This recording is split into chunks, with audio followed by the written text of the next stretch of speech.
Class 11 প্রথম কবিতা compost upon Westminster bridge. আজকে আমি তোমাদের সামনে আলোকপাত করব। এই কবিতাটি আলোচনা করার পূর্বেই আমরা এই কবিতার যে লেখক কবি রয়েছে উইলিয়াম ওয়ার্ডসওয়ার্থ, তার সম্বন্ধে কয়েকটি বিষয় জেনে নিচ্ছি। তোমরা দেখো, এবার কবি যে রয়েছে উইলিয়াম ওয়ার্ডসওয়ার্থ, তার জন্ম কত সালে হয়েছিল। দেখো, জন্ম হয়েছিল 70 এপ্রিল। কি আছে? 70 এপ্রিল, 7 এপ্রিল 1770, 1770 সাল। ঠিক আছে। এবং কোথায় হয়েছিল? ককারমাউথ কাম্বারল্যান্ড, যার বর্তমান হচ্ছে কামব্রিয়া, যেটা ইংল্যান্ডে অবস্থান করছে। এবার বলছে, দেখো, তার বাবা মা কে ছিলেন? প্যারেন্টস মানে পিতামাতা, অর্থাৎ জন ওয়ার্ডসওয়ার্থ ছিলেন তার পিতা, অ্যান্ড কুকসন ওয়ার্ডসওয়ার্থ ছিলেন তার মাতা। তার প্রথম শিক্ষা জীবন শুরু হয় গ্রামার স্কুল, এবং তার যে কলেজ জীবন ছিল Hawkshead saint John's college in Cambridge. তার প্রথম কাজ ছিল কি? অ্যান ইভিনিং ওয়াক, তারপরে ডেসক্রিপটিভ স্কেচেস। ঠিক আছে। এবার দেখো, তার সবথেকে বিখ্যাত কাজ ছিল দ্য প্রেলুড। এবার তার অন্যান্য কাজগুলি ছিল the solitary reaper, Tintern Abbey, the we are seven, the immortality ode, composed upon Westminster Bridge, daffodils E T C. তাকে বলছে টাইটেল মানে তাকে উপাধি দেওয়া হয়েছিল পয়েট লুরিয়েট অফ ব্রিটেন 1843-1850, অর্থাৎ 1843 খ্রিস্টাব্দে তিনি ইংল্যান্ডের অর্থাৎ ব্রিটেনের তিনি রাজকবি হয়েছিলেন, এবং 1850 খ্রিস্টাব্দ পর্যন্ত তিনি ছিলেন। কেননা 23 এপ্রিল 1850, 1850 খ্রিস্টাব্দের 23 এপ্রিল তিনি মারা যান। এই কবিতার কবি হিসেবে আমরা এটুকু জেনে নিলাম। তাহলে এখান থেকে কবির কী কী প্রশ্ন আসতে পারে পরীক্ষা এমসিকিউ হিসাবে? কবির নাম কি? বানান শুদ্ধ মুখস্থ রাখতে হবে। কবির কত সালে জন্মগ্রহণ করেছিলেন একটু জানা দরকার। তারপরে কবি কোথায় জন্মগ্রহণ করেছিলেন সেটা জানা দরকার। কবির পিতার নাম কি ছিল, মাতার নাম কি ছিল, কবির স্কুল জীবন কোথায় শুরু হয়েছিল, কবির প্রথম কাজ কি ছিল, এবং কবির বিখ্যাত কাজ কি ছিল। এবার আরও দু একটি কবিতার যে কবির যে কাজ, তার যে লেখা, সেগুলি মনে রাখতে হবে। কবিতা এই যে কবি যে আছে, সেই কবির তিনি তার উপাধি কী ছিল, যেমন এখানে আছে পয়েট লুরিয়েট অফ ব্রিটেন, এটা মনে রাখতে হবে। কবি কবে মারা যান সেটাও মনে রাখার প্রয়োজন, কেননা এমসি প্রশ্ন হতেই পারে। এবার দেখো, আমরা কবিতা বিষয় জেনে নেব। এই কবিতা এখানে বলা আছে compost upon Westminster bridge, September 3, 1802। এটা বলা হচ্ছে 1802 খ্রিস্টাব্দে 3 সেপ্টেম্বর এই কবিতাটি রচনা করা হয় বা লেখা হয়, কিন্তু পরবর্তীকালে সংশোধন করে বলা হয় 1802 খ্রিস্টাব্দের 31 জুলাই এটি কিন্তু লেখা হয়। ঠিক আছে। এটা প্রথম প্রকাশ ঘটে, দেখো, ফার্স্ট পাবলিকেশন, প্রথম প্রকাশ ঘটে পোয়েমস ইন 2 ভলিউমস ইন 1807, অর্থাৎ 1807 খ্রিস্টাব্দের 2 ভলিউমস কবিতার মধ্যে এটা কিন্তু প্রকাশ ঘটে। এবার এই যে কবিতা, এর যে কাব্যশৈলী, এই যে এর কাব্যশৈলী কী ছিল? পেত্রাকান সনেট। এটা ছিল পেত্রাকান সনেট রীতিতে লেখা। এবং রাইম স্কিম, এই কবিতার যে রাইম স্কিম ছিল আব্বা, দেখো কী বলছে, আব্বা, এই যে এখানে আব্বা আব্বা সিডি সিডি সিডি। এবার আমরা চলো একটু আলোকপাত করি সনেট কি। এবার দেখো, সনেট সাধারণত এসেছে সনেট নামক একটা বাদ্যযন্ত্র থেকে।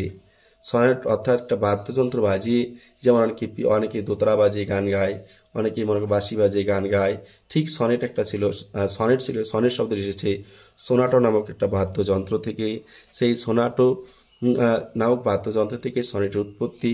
এই সনেট সাধারণত এখন আমরা যদি ইংরেজি সাহিত্য জগতে যদি আমরা বিরাজ করি, তাহলে আমরা দু ধরনের সনেট পাবো। একটা হচ্ছে পেত্রাকান সনেট, একটা হচ্ছে পেত্রাকান রীতিতে লেখা, আর হচ্ছে শেক্সপিয়ার নীতিতে লেখা। এবার পেত্রাকান রীতিতে লেখা সনেটের গঠন হচ্ছে অক্টেভ অ্যান্ড সেস্টেড, অথবা সেস্টেড কিংবা অক্টেভ, অর্থাৎ হয়তো কবিতার প্রথম স্তবকে 8 লাইন থাকবে, কিংবা দ্বিতীয় স্তবকে 6 লাইন থাকবে। যদি প্রথম স্তবকে 8 লাইন থাকে, দ্বিতীয় স্তবকে 6 লাইন থাকবে। আবার যদি প্রথম স্তবকে 6 লাইন থাকে, দ্বিতীয় স্তবকে 8 লাইন থাকবে। এটা হচ্ছে পেত্রাকান সনেটের বৈশিষ্ট্য। আর এখানে যেমন আব্বা আব্বা কথাটি আছে, সেটা আমি কবিতা পড়ার সময় তোমাদের আমি দেখিয়ে দেব। এবার দেখো, এই কবিতাটি কেন লেখা হয়, কিভাবে লেখা হয়, কবি কোথা থেকে কোথায় কিভাবে লিখছিলেন, সেই বিষয়ে একটু তোমরা জেনে নাও। এই যে আপন ওয়েস্টমিনিস্টার ব্রিজ কবিতাটি যে রচনা করা হয়েছিল কি 1802 খ্রিস্টাব্দের 31শে জুলাই, তাই তো? এবার 31শে জুলাই এটা ডরোথির যে কবি উইলিয়াম ওয়ার্ডসওয়ার্থ, এখানে বলা আছে উইলিয়াম ওয়ার্ডসওয়ার্থের বোন ছিল কে? ডরোথি। সেই ডরোথি ডায়েরি থেকে পাওয়া তথ্য অনুযায়ী কবি উইলিয়াম ওয়ার্ডসওয়ার্থ এবং ডরোথি তারা সেই ইংল্যান্ড থেকে যাচ্ছিলেন ক্যালিসে। হ্যাঁ, তারা দেখা করতে যাচ্ছিলেন অ্যান্টি ভ্যালেন এবং তার মেয়ে ক্যারোলাইনের সঙ্গে দেখা করতে যাচ্ছিলেন। এটা ডরোথির কিন্তু ডায়েরি থেকে পাওয়া তথ্য অনুযায়ী সময়টা ছিল হয়তো শনিবার সকাল 6টা নাগাদ। মনে রাখবে, শনিবার সকাল 6টা নাগাদ, এটা কিন্তু পরীক্ষায় আসতেই পারে। কবি তখন সেই চার্নিং ক্রস থেকে, অর্থাৎ ইংল্যান্ডের একটা জায়গায় চার্নিং ক্রস থেকে ডোভার যাচ্ছিলেন। কোথায় যাচ্ছিলেন? চার্নিং ক্রস থেকে। দেখো মনে রাখবে, আমি বানানটা এখানে লিখেছি churning, CHARNI, churning cross. Churning cross থেকে তারা যাচ্ছিলেন কোথায়? ডোভার। এটা কিন্তু মনে রাখবে, কবিতা এখানে এমসি প্রশ্ন আসতে পারে। ডোভার যাচ্ছিলেন চার্নিং ক্রস থেকে, এটা এন, হ্যাঁ, চার্নিং ক্রস থেকে ডোভার যাচ্ছিলেন। ডোভার যাওয়ার সময় লন্ডন শহরের পাশে একটা টেমস নদীর উপরে একটা ব্রিজ ছিল, যে ব্রিজটির নাম আপন ওয়েস্টমিনিস্টার ব্রিজ। সেই ব্রিজটির উপর যাওয়ার পরে কবি প্রাকৃতিক যে একটা সৌন্দর্য দেখতে পান, সেই প্রাকৃতিক সৌন্দর্যকে তিনি উপেক্ষা করতে পারেন না। তখন তিনি তার ঘোড়ার গাড়িটিকে থামিয়ে তিনি সেই ঘোড়ার গাড়ির যে পাটাতন থাকে, ছাদ থাকে, সেখানে উঠে তার উপর বসেই এই কবিতাটি রচনা করেছিলেন। তাই এই কবিতার নাম দিয়েছেন আপন ওয়েস্টমিনিস্টার ব্রিজ। তাহলে শিক্ষার্থী বন্ধুরা, আশা করি তোমরা কবিতাটি শুরু করার আগে তোমরা কবিতা বিষয়ে অনেক তথ্য পেয়ে গেছো। এই তথ্যগুলির মধ্য থেকেও কিন্তু একটি প্রশ্ন আসার চান্স রয়েছে। মনে রাখবে, আমি এই কবিতাটি পড়ানোর শেষে আমি আবার একটি ভিডিও নিয়ে আসবো, গল্পের মতো করে তোমাদের শোনাবো কি কি এমসিকিউ প্রশ্ন আসতে পারে। সেই ভিডিওটি যদি একবার থেকে দুবার দেখো, পশ্চিমবঙ্গের যে কোনো স্কুলের মধ্য থেকেই প্রশ্ন আসুক না কেন, অর্থাৎ মনে রাখবে এই প্রশ্ন কিন্তু স্কুল করবে, তাই যে ছাড়ি প্রশ্ন করুক না কেন সবাই কিন্তু প্রশ্নগুলি কমন পাবে। তাহলে তোমাদের কাজ হবে, যারা চ্যানেলে নতুন এসেছো তারা চ্যানেলটিকে সাবস্ক্রাইব করে নাও, পাশে থাকা বেল আইকনটি ক্লিক করে নাও, যাতে আমি যখনই ভিডিওগুলি আপলোড করব তোমরা সবার আগে পেয়ে যেতে পারো। এবং তোমরা এই ভিডিওগুলি পাওয়ার পরে তোমাদের বন্ধু বান্ধবীরা যাতে উপকার হয় তোমাদের মতো করে, তোমরা অবশ্যই ভিডিওটি বেশি করে শেয়ার করে দেবে। আর যদি ভিডিওটি ভালো লাগে লাইক করতে ভুলো না, এবং ভালো লাগলে অবশ্যই কমেন্ট করবে, ভালো না লাগলেও কমেন্ট করবে। যদি ভালো লাগে বলবে স্যার বুঝতে পেরেছি, আর ভালো না লাগবে স্যার বুঝতে পারিনি, যাই হোক যেটা তোমাদের মনে আসে লিখে নেবে। যাই হোক, তাহলে আমরা শুরু করছি এখন কবিতা। দেখো, আমি যে কবিতাগুলি আলোচনা করব, মনে রাখবে এই কবিতাগুলি প্রতিটি শব্দ ধরে আমি বাংলা মানে বলবো, এবং কবিতা শেষে কিন্তু আমি বাংলা মানে আবার তোমাদের ওয়ার্ড নোট করেও দিয়েছি, ঠিক আছে? তাহলে দেখো, এখানে কিন্তু বলা আছে compost upon Westminster bridge September 3রা 802। একটু আগে বলেছিলাম এই কবিতার মধ্যে বলা আছে 1802 খ্রিস্টাব্দে 3রা সেপ্টেম্বর, কিন্তু পরবর্তীকালে সংশোধন করে বলা হয় 802 খ্রিস্টাব্দের 31শে জুলাই। যাই হোক, সেটা প্রশ্নের ভিত্তিতে তোমাদের উত্তর হবে। আমি কিন্তু তোমাদের সেরকম প্রশ্ন ধরে কিন্তু তোমাদের এখানে আমি কিন্তু সেটা দেখাবো তোমাদের, ঠিক আছে? তাহলে অবশ্যই তোমরা বুঝতে পারবে প্রশ্নগুলি দেখলে। এবার দেখো কি বলছে, আমরা কবিকে উইলিয়াম ওয়ার্ডসওয়ার্থ। এবার আমরা কবিতা শুরু করছি, তোমরা প্রত্যেকেই কবিতার দিকে লক্ষ্য রাখো। দেখো, কঠিন কিছুই নেই। আর্থ মানে পৃথিবী, এখানে বলবো পৃথিবীতে। হ্যাজ মানে ছিল, নট মানে না, ছিল না। এখানে আমরা বলবো আর্থ হ্যাজ নট, পৃথিবীতে নেই। আর্থ মানে পৃথিবী, হ্যাজ নট নেই, মানে আর্থ হ্যাজ নট পৃথিবীতে নেই, অ্যানি কোনো, থিংস কিছু, থিংস মানে জিনিস, এখানে বলবো কিছু। টু শো দেখার, টু শো মানে কি দেখার, মোর আরও বেশি, ফেয়ার সুন্দর। অর্থাৎ কবি বলতে চেয়েছেন এই যে পৃথিবীতে যত সুন্দর জিনিস আছে এর থেকে সুন্দর কোনো কিছুই দেখার নেই। কার থেকে সুন্দর? বলছি কবি যে জিনিসটা দেখেছেন তার থেকে সুন্দর। আমি আবার রিপিট করছি, আর্থ মানে পৃথিবীতে, হ্যাজ নট নেই, আর্থ হ্যাজ নট পৃথিবীতে নেই, অ্যানি কোনো কিছুই, থিং বলছে অ্যানি মানে কোনো, থিংস মানে জিনিস বা কিছু, অ্যানিথিং মানে কোনো জিনিস বা কোনো কিছুই, তাহলে পৃথিবীতে নেই কোনো কিছুই, কি নেই, টু শো দেখার, টু শো মানে দেখার, মোর আরও বেশি, ফেয়ার সুন্দর। অর্থাৎ কবি বলতে চেয়েছেন কবি যা দেখেছেন এর তে সুন্দর জিনিস আর কোথাও দেখার নেই। ডাল মানে যে নির্বোধ, যার কোনো বোধ নেই, যার সৌন্দর্যের প্রতি কোনো আকর্ষণ নেই, তাকে বলা হচ্ছে ডাল। এবার ডাল কাকে বলা হচ্ছে, ডাল উঠ, এটা উইলের past tense would modal verb হিসেবে করা হচ্ছে। হি যে ব্যক্তি মানে যিনি, be of soul, be of soul, soul মানে আত্মা বা মন, অর্থাৎ dull would he be of soul বলছে নির্বোধ উড হবেন, হি বি অফ সোল আত্মার দিক দিয়ে বা মনের দিক দিয়ে, হি মানে তিনি, অর্থাৎ তিনি হবেন আত্মার দিক দিয়ে বা মনের দিক দিয়ে নির্বোধ, হু যিনি, কুড পারবেন, পাস বাই এড়িয়ে যেতে, পাস বাই মানে কি এড়িয়ে যেতে, অর্থাৎ যে ব্যক্তি এড়িয়ে যেতে পারবেন পাশ কাটিয়ে, এ সাইড একটি দৃশ্য, এ সাইড একটি দৃশ্য, সো এতটাই, টাচিং ছুঁয়ে যায় বা স্পর্শ করে, ইন তা ইন ইটস ম্যাজেস্টি তার মহিমা বা সৌন্দর্য। অর্থাৎ এই যে কবি বলেছেন এখানে এই যে জিনিসটি কথা বলেছেন সেই জিনিসটি এতটাই সুন্দর, এতটাই তার মহিমা, যে এই এত সুন্দর মহিমা প্রতিটি মানুষের মন ছুঁয়ে যায়, প্রতিটি মানুষের হৃদয় ছুঁয়ে যায়। তারপরেও যদি কোনো ব্যক্তি এই দৃশ্য না দেখে, অনুভব না করে সে পাশ কাটিয়ে চলে যান, তাকে বলছেন কবি নির্বোধ। এরপরে দেখো কি বলছেন, দিস এই সিটি শহর, দিস সিটি এই শহর, নাও এখন, ডোথ কথার অর্থ হচ্ছে ডু এর প্রাচীন ব্যবহার, হ্যাঁ, দিস সিটি নাও এটা ডু এর প্রাচীন ব্যবহার, ডোথ এটা হচ্ছে কবিতার, এটা অলঙ্কার বা অলঙ্কার মিলানোর জন্য বা মেলার জন্য কবি ব্যবহার করেছেন। ডু শব্দের অর্থ হচ্ছে এটা ডোথ, ডু এর কাব্যিক রূপ অর্থাৎ প্রাচীন রূপ, হ্যাঁ, কাব্যিক ব্যবহার আর কি। দিস এই সিটির শহর, নাও এখন, লাইক মতো, এ গার্মেন্ট একটি পোশাকের মতো করে আর কি।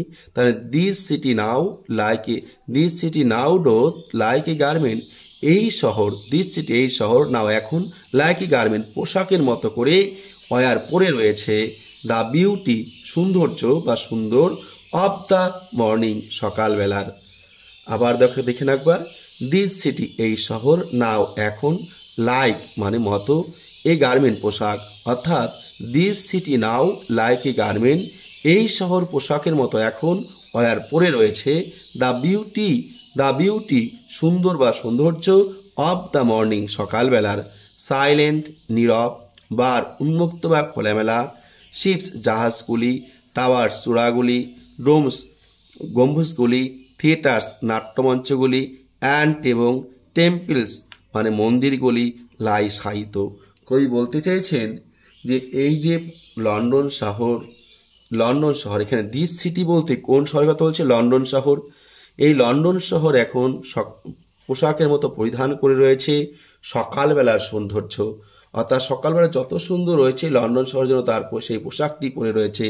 দেখবে অনেক সময় দেখা যায় অনেক কিছু পোশাক রয়েছে যে পোশাকগুলি পরলে কোনো পুরুষ বা নারীকে এত সুন্দর মনে হয় যেন তারা স্বর্গ থেকে নেমে এসেছে, ঠিক দেবী এবং দেবতার মতো করে, অর্থাৎ অনেকটা সুন্দর মনে হয়। ঠিক লন্ডন শহরটাকে কবির কাছে সেরকম মনে হয়েছিল সকালবেলায়, যে লন্ডন শহরটার এত অপরূপ সৌন্দর্য, প্রাকৃতিক সৌন্দর্য কবি বিশ্বাসই করতে পারছিলেন না। তাই বলছেন যে লন্ডন শহর যেন সকালবেলা সৌন্দর্যে পোশাক পরে রয়েছে। সেই পোশাকের সাক্ষী হিসেবে কাঁদিয়ে রেখেছেন। এবার দেখবে এখানে কিন্তু প্রশ্ন আসতে পারে, কখন সকালবেলার কি পরে আছে, বিউটি মানে সুন্দর, কি গার্মেন্ট পোশাক, কোন শহর, এটা লন্ডন শহর, ঠিক আছে। এবার সাক্ষী হিসেবে কি রয়েছে দেখো, জাহাজগুলি, চূড়াগুলি, গম্বুজগুলি, নাট্যমঞ্চগুলি এবং টেম্পলস মন্দিরগুলি, লাই সাহিত্য কোথায় শুয়ে রয়েছে। সাহিত্য বলতে কেন বলা হচ্ছে, এর কি শুয়ে থাকতে পারে, পার্সোনিফাই আরোপ করা হয়েছে, অর্থাৎ ব্যক্তিগুণ আরোপ করা হয়েছে এই বস্তুর মধ্যে। এগুলা কিন্তু একটা বস্তুর মধ্যে প্রাণ আছে সেরকম দেখানো হয়েছে, তাই বলছে ব্যক্তিগুণ আরোপ করা হয়েছে। অপেন ওপেন খোলা, ওপেন খোলা, আন টু দ্য ফিল্ডস অর্থাৎ খোলা মাঠের মধ্যে, অ্যান্ড টু দ্য স্কাই এবং আকাশের মধ্যে। অর্থাৎ দেখবে যদি আমরা কোনো জিনিস দেখি তাহলে এখানে অনেক জিনিস রয়েছে। এবার এখান থেকে ধরে নাও, এখান থেকে তুমি আকাশটা অনেকটুকু আছে, তুমি এখান থেকে যদি দেখতে হও হঠাৎ করে দেখবে এখান থেকে আস্তে আস্তে আকাশটা এদিকে একদম নিচে এসে গেছে, কোথাও যেন আকাশটির সমাপ্তি হয়েছে। তোমরা ভালো করে যারা আছো তারা আকাশের দিকে তাকে দেখো, মনে হচ্ছে কোথাও গিয়ে আকাশটার সমাপ্তি ঘটেছে। তাহলে কবি বলতে চেয়েছেন যে এই যে জায়গাটা, এই জায়গাটির মধ্যেই এটা হচ্ছে কি খোলা মাঠ, এটা হচ্ছে খোলা টোটা মাঠ, আর এটা হচ্ছে কি বিস্তর আকাশ। এই আকাশের নিচে এই মাটির উপরে কি রয়েছে, এই যে শিপস জাহাজগুলি, টাওয়ার চূড়াগুলি, ডোমস গম্বুজগুলি, থিয়েটার্স নাট্যমঞ্চগুলি, অ্যান্ড এবং টেম্পলস মন্দিরগুলি লাই শুয়ে রয়েছে। তাহলে এই যে দেখো এই যে নিচটা যা আছে এইটুকু হচ্ছে কি খোলা মাঠ, আর এটু হচ্ছে আকাশ, এইটুকুর মধ্যে এই এত জিনিসগুলি রয়েছে। এবার বলছে দেখো অল মানে সব, ব্রাইট উজ্জ্বল, অল ব্রাইট মানে সব কিছু উজ্জ্বল, অ্যান্ড এবং গ্লিটারিং চকচক করছে। অল ব্রাইট মানে সব উজ্জ্বল, অল বলতে সব কিছুই, ব্রাইট উজ্জ্বল, অ্যান্ড এবং গ্লিটারিং চকচক করছে, ইন দ্য স্মোকলেস এয়ার ধোঁয়াহীন বাতাসে, অর্থাৎ বাতাসে কোনো ধোঁয়া ছিল না। এবার বাতাসে কেন ধোঁয়া থাকবে না, প্রশ্ন হচ্ছে বাতাসে কেন ধোঁয়া থাকবে না। কবি বলেছেন সেই লন্ডনে সকালবেলার কথা, সকালবেলা হয়তো কখন ধোঁয়া হয় বাতাসে, যখন গাড়ি ঘোড়া চলা শুরু করে, কলকারখানা চলতে শুরু করে, তখন বাতাসে ধোঁয়া কিন্তু বাতাসে ধোঁয়া কিংবা ধূলিকণা মিশে যায়। তো এখানে কবি যখনকার কথা বলা হয়েছে তখন হয়তো কোনোরকমভাবেই কোনো গাড়ি ঘোড়া চলেনি, কলকারখানা শুরু হয়নি, তাই বাতাসে ধোঁয়া কিংবা ধুলো মিশেনি। তাই বলছে প্রত্যেক জিনিস কী করছে, চকচক দেখাচ্ছিল ধোঁয়াহীন বাতাসের মধ্যে। ওকে, এরপর দেখো তারপর কি বলছে, এবার দেখো তারপর কি বলছে, দেখো never did sun more, never মানে কখনই না, ডিড সান মোর সূর্য মোর এত বেশি করে, বিউটিফুলি সুন্দরভাবে, স্টিপ প্লাবিত করা, অর্থাৎ never did sun more beautifully steep, আগে কখনো সূর্য এত সুন্দরভাবে প্লাবিত করেনি। এটা মানে হচ্ছে দেখো নেভার মানে কখনোই না, সান মানে সূর্য, ডিড মানে হচ্ছে ডুয়ের পাস্ট টেন্স, ডিড করেছিল আর কি, মোর মানে বেশি করে, বিউটিফুলি সুন্দরভাবে, স্টিপ মানে প্লাবিত করা বা সিক্ত করা। তাহলে বলছে ইন হিজ তার ফার্স্ট প্রথম, স্প্লেন্ডার দ্যুতিতে বা কিরণে, অর্থাৎ এইটুক শব্দের অর্থ হচ্ছে সূর্য আগে এত সুন্দরভাবে কখনো তার প্রথম দ্যুতিতে আলো প্লাবিত করেনি, অর্থাৎ সূর্যের কিরণ আজকে হয়তো কবির কাছে মনে হচ্ছে সবথেকে উজ্জ্বল, সব থেকে সুন্দর। তাই দেখো বলেছে নেভার কখনোই না, ডিড করেছিল, অর্থাৎ নেভার ডিড কখনো করেনি, সান সূর্য, মোর এত বেশি করে, বিউটিফুলি সুন্দরভাবে, স্টিপ প্লাবিত বা সিক্ত, ইন হিজ তার ফার্স্ট প্রথম, স্প্লেন্ডার দ্যুতিতে বা কিরণে, অর্থাৎ সূর্য কখনই এত সুন্দরভাবে তার প্রথম কিরণ প্লাবিত করেনি এই পৃথিবীর বুকে। এই পৃথিবীর বুকের মধ্যে কার উপর, ভ্যালি উপত্যকার উপর, রক শিলার উপর, অথবা হিল পাহাড়ের উপর।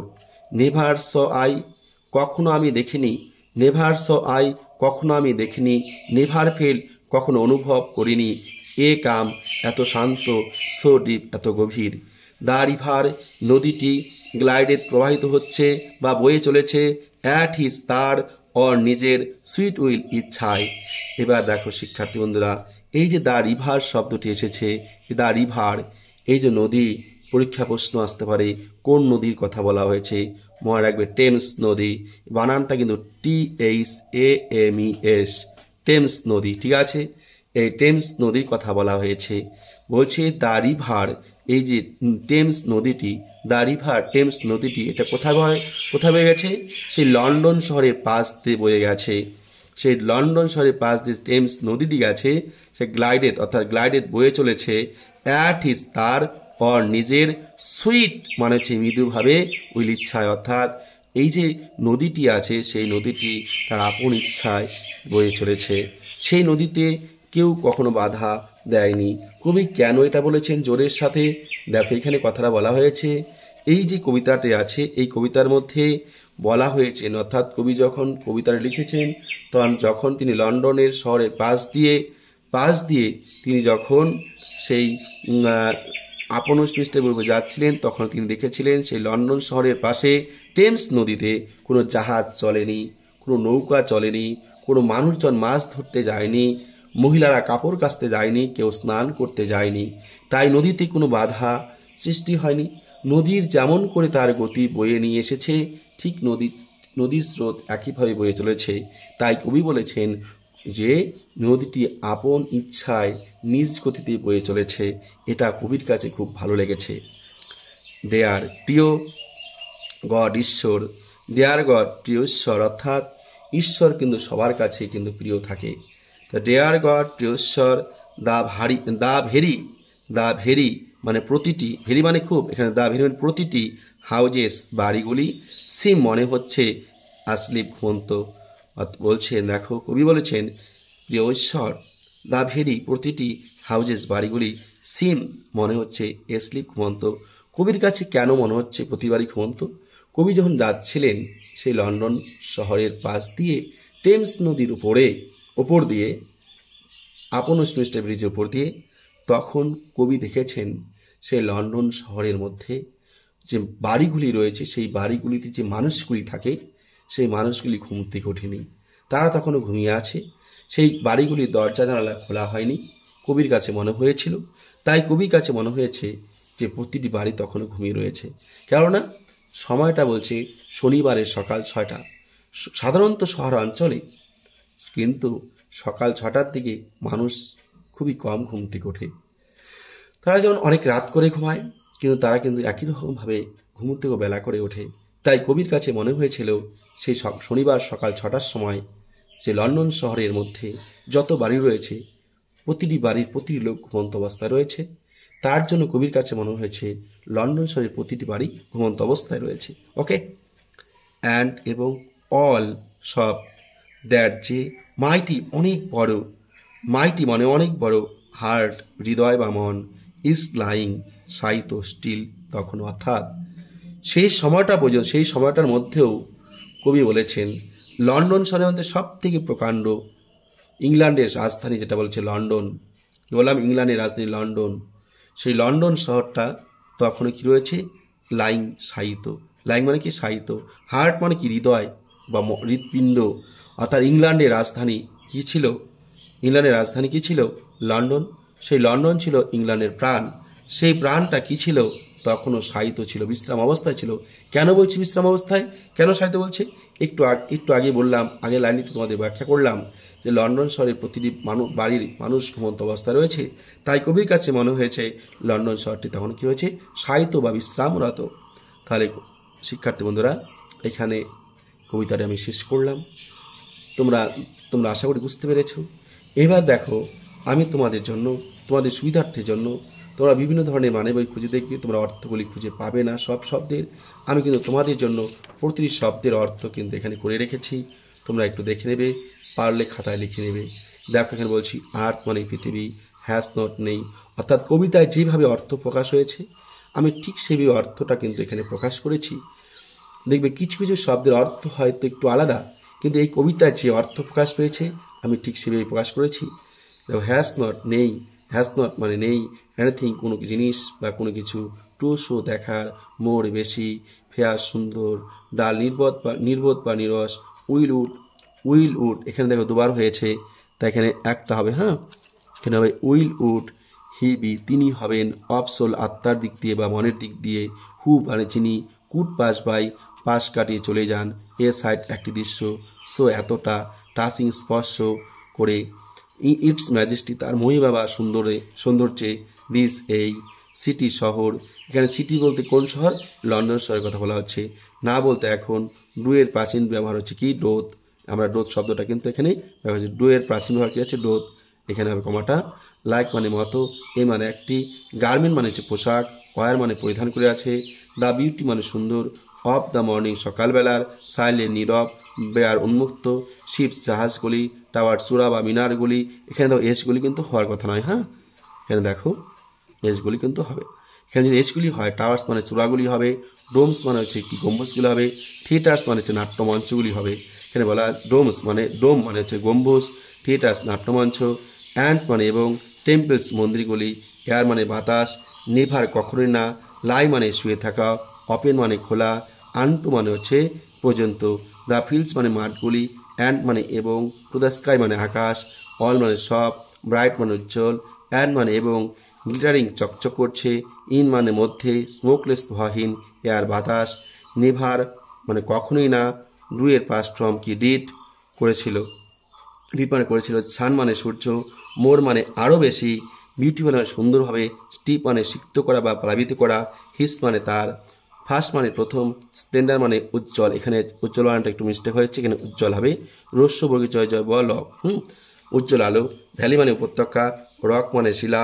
অর মানে অথবা, হিল মানে পাহাড়, এখানে এখানে বানানটা একটু মিস্টেক হয়েছে, নেভার হবে, NEVER, NEVER, নেভার স কখনো দেখিনি, নেভার স আই হবে, হ্যাঁ, নেভার স আই কখনো দেখিনি আমি, নেভার ফেল্ড কখনো অনুভব করেনি, এ মানে একটি, কাম মানে শান্ত, সো মানে এতটা, ডিপ মানে গভীর, দ্য রিভার মানে নদীটি, এই যে নদীটি বলা আছে এখানে টেমস নদী, হ্যাঁ, এখানে হচ্ছে টেমস নদী, টেমস রিভার, নদীটি মানে এখানে টেমস, এখানে রিভার বলতে নদীটি বলতে টেমস হবে, এটা বানানটা ভালো করে দেখে নেবে, টেমস, THAMES, গ্লাইডেড কোথাও বয়ে চলা, হিস মানে তার, অন মানে নিজের, সুইট মানে মৃদু মিষ্টি বা হালকা অর্থাৎ নিজের মতো করে, হ্যাঁ, উইল মানে ইচ্ছা, ডিয়ার মানে প্রিয়, গড মানে ভগবান, এখানে যেটা বড় হাতের হওয়া উচিত ছিল, ভগবান, দ্য ভেরি মানে প্রতিটি, হাউজেস মানে বাড়িগুলি, সিম মানে মনে হচ্ছে, স্লিপ মানে ঘুমন্ত, অ্যান্ড মানে আর, দেখো অ্যান্ড মানে কি আর বা এবং, অল মানে সব, দ্যাট মানে যে বা যেন, মাইটি মানে শক্তিশালী বা অনেক বড়, হার্ট মানে মন বা হৃদয়, লাইং মানে শুয়ে আছে, স্টিল মানে সাঁতরে চল। মনে রাখবে মাইটি মানে হচ্ছে অনেক বড়, এখানে কিন্তু তোমরা কিন্তু দৈত্যের হৃৎপিণ্ডের সঙ্গেও তুলনা করতে পারো, কারণ প্রাণীদের মধ্যে সবচেয়ে বড় কে দৈত্য, ঠিক আছে। তাহলে শিক্ষার্থী বন্ধুরা তোমাদের সুবিধার্থের জন্য প্রতিটি ওয়ার্ড নোট কিন্তু এখানে দেওয়া হয়েছে। আমি এরপর থেকে চেষ্টা করব প্রতিটি পড়ার মধ্য দিয়ে তোমাদের প্রতিটি ওয়ার্ড নোট দিতে এবং ভোকাবুলারিগুলি দেওয়ার চেষ্টা করব। এই যে ভোকাবুলারি থাকবে সেই ভোকাবুলারি কিন্তু আমি তোমাদের দিয়ে দেবো। তাহলে শিক্ষার্থী বন্ধুরা প্রতিটি প্রশ্ন, প্রতিটি উত্তর, প্রতিটি ভিডিও পাওয়ার জন্য অবশ্যই আমার চ্যানেলটিকে সাবস্ক্রাইব করো। যারা এখনও চ্যানেলটিকে সাবস্ক্রাইব করোনি, পাশে থাকা বেল আইকনটি ক্লিক করে নাও, যাতে সবার আগে তোমরা ভিডিওগুলি পেয়ে যাও। শুরু থেকে যারা শেষ পর্যন্ত ভিডিওটি দেখেছো তাদের অনেককে ধন্যবাদ জ্ঞাপন করছি। সবাই সুস্থ থাকবে, ভালো থাকবে, ধন্যবাদ সবাইকে।